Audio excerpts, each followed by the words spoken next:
So for this, cutting open your lid, it's gonna depend on your design.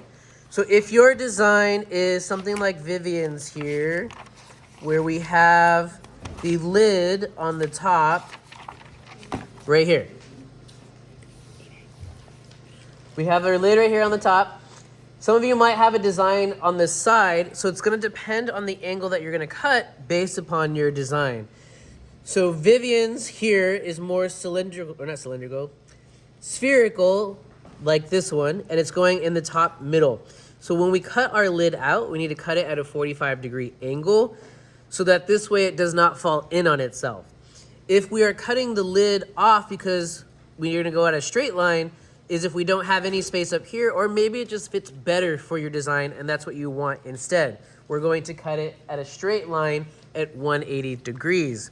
So since this is the one I'm working with, I'm gonna show you how to do that one, and then I'll talk about this one a little bit more in detail and show you some examples. So I'm just gonna put that aside. At your tables, you have 3 different templates. You have a small circle, you have a medium size or a larger size, and then you have a small oval. Technically, you can do any cut you want for your lid, just don't go any smaller than these. But generally, if you have a circular or rounded pot, then feel free to use the rounded one as opposed to the ovalish, because it just might not look like it, like belongs. Circles kind of belong with circles, ovals belong with ovals, but it might work for your design. Viv, are you okay if I do this size? Okay, so I'm gonna do this size. Placing it in the center. Going to trace it first.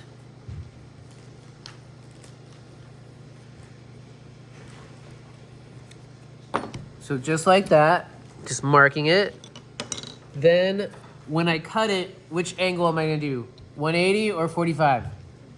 45. So that's gonna go in. So the blade of the knife is gonna go towards the center through the line, like that. There is no teeth marks to this blade. It's just like a razor in a sense. It's not sharp like a razor, but it's just a razor basically. So we're going to hold it tight and we're just gonna drag it through the line, keeping that 45 degrees. Sort of like when you cut paper with scissors, you turn the paper and then your scissors kind of just follow along that shape. You'll get a much cleaner cut that way. So this does become the lid. Do not toss it or throw it away. Sometimes you might get distracted when you're just talking to people and you just need extra clay or just something to like kinesthetically mess with, and then you forget that that was your pot lid and now you don't have one. So just be careful with that and put it aside. This is a nice cut. The inside is also pretty clean too, but there is a lot of thickness still here on the lip. So we're going to trim this just a bit more, because we don't need all of that. We want to open it up a bit so you can get inside. And just trim it. Now, as we get closer to the inside, which you really can't see right now, remember we blended it on the outside. We had 2 seams, 2 pots put together. There is a seam still there on the inside, so we need to get rid of that seam. To do that, take your modeling tool here, use this curved bended side with a little bit of water, that would help out, and place your hand on the opposite side of that seam and start blending the seam away. Now yours might not be as clean as this one. You might have more parts that sort of folded in on itself. You might have some divots in there. The whole interior should be smoothened out. So if you need to touch the bottom and get there too, then smoothen that out as well. Any little crack or place for liquid or food to stay behind will actually provide areas for bacteria to grow. So you want to prevent that. Make your inside as smooth as possible, and then when I grade you, I'm going to be looking inside as well. But notice that as I was working, I kind of started messing up this lip here where I just cut it. Be careful, try avoiding that. And if you do happen to hit it, then just repair it. It's not that big of a deal. It's really hard though when sometimes people just expand it so far and it's now double the size. So be careful with that. Because again, this is your lid there. This is a little thick, so I'm just gonna trim it off a bit for the lid. And on here, I would attach my flange. The flange is just the foot for your lid. So that's this piece here. So this little lip. So you're gonna add a foot there, extend it so that it then fits inside there. But that I would do a little bit later, but that would be one of your next steps.